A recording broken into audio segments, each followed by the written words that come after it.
इस समय सरसों के तेल के दाम ऐतिहासिक ऊंचाई पर हैं। बाजार में 1 लीटर तेल के दाम 175 रुपए तक पहुंच गए हैं। वहीं शुद्ध कच्ची घनी सरसों के तेल के दाम तो 200 रुपए किलो तक हो चुके हैं। इसी वजह से खेतों में होने वाली सरसों के दाम भी बढ़ गए हैं।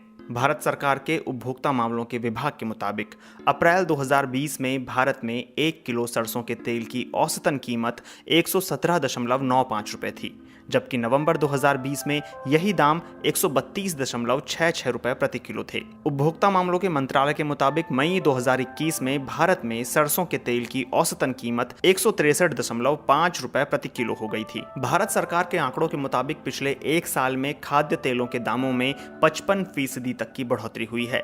बाजार पर नजर रखने वाले विश्लेषकों के मुताबिक दामों में इस बढ़ोतरी के कारण सिर्फ घरेलू नहीं बल्कि अंतर्राष्ट्रीय बाजार का भी कीमतों पर असर हो रहा है। घनश्याम खंडेलवाल पिछले 45 सालों से सरसों के तेल का कारोबार कर रहे हैं।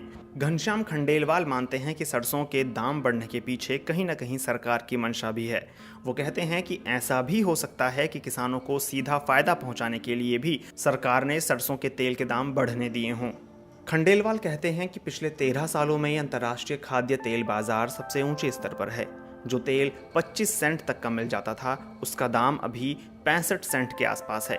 अंतर्राष्ट्रीय बाजार में ऑयल सीड से मिलने वाले खाद्य तेलों के दाम लगभग 2 गुना हो गए हैं, जिसका सीधा सीधा असर भारत के बाजार पर भी पड़ रहा है।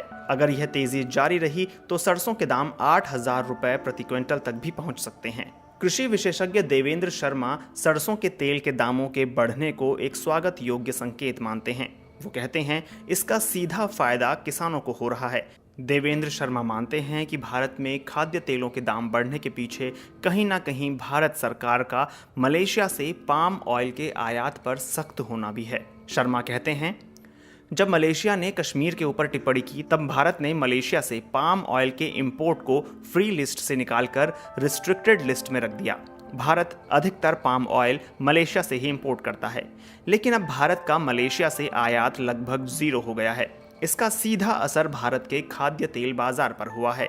भारत सरकार ने सितंबर 2020 में सरसों के तेल में किसी और खाद्य तेल की मिलावट को भी प्रतिबंधित कर दिया था। शर्मा मानते हैं कि ये कदम भी सरसों के तेल के दाम बढ़ने की वजह हो सकती है। देवेंद्र शर्मा का कहना है कि इससे तेल के उत्पादकों को भारी फायदा हुआ है। भारत में सरसों तेल का सबसे बड़ा उत्पादक अडानी समूह है, जिसके तेल फॉर्च्यून नाम से बिकते हैं। भारत में सरसों के तेल का बाजार करीब 40,000 करोड़ रुपए का है, जबकि करीब 75,000 करोड़ रुपए का खाद्य तेल आयात किया जाता है। इसके अलावा अंतर्राष्ट्रीय बाजार में भी तेल के दाम ऐतिहासिक ऊंचाई पर हैं। इसकी एक वजह चीन में बढ़ी मांग भी है। विश्लेषक और इंडस्ट्री से जुड़े लोग मानते हैं कि अंतर्राष्ट्रीय बाजार में कमोडिटी ट्रेडिंग बढ़ी है, जिसका असर भी खाद्य तेलों के दामों पर हुआ है। The central organisation of oil industry and trade यानी COOIT के मुताबिक भारत में इस साल सरसों का रिकॉर्ड उत्पादन हुआ है। भारत में रबी मौसम के दौरान लगभग 90 लाख टन सरसों का उत्पादन हुआ, जो पिछले साल के मुकाबले 19.33% ज्यादा है। 2019-20 में भारत में 75 लाख टन सरसों का उत्पादन हुआ था, लेकिन ये बम्पर उत्पादन भी भारत की ज़रूरतों को पूरा करने में नाकाफ़ी है। सरकारी आंकड़ों के अनुसार एक सामान्य भारतीय परिवार साल भर में औसतन 20 से 25 लीटर खाद्य तेल की खपत करता है।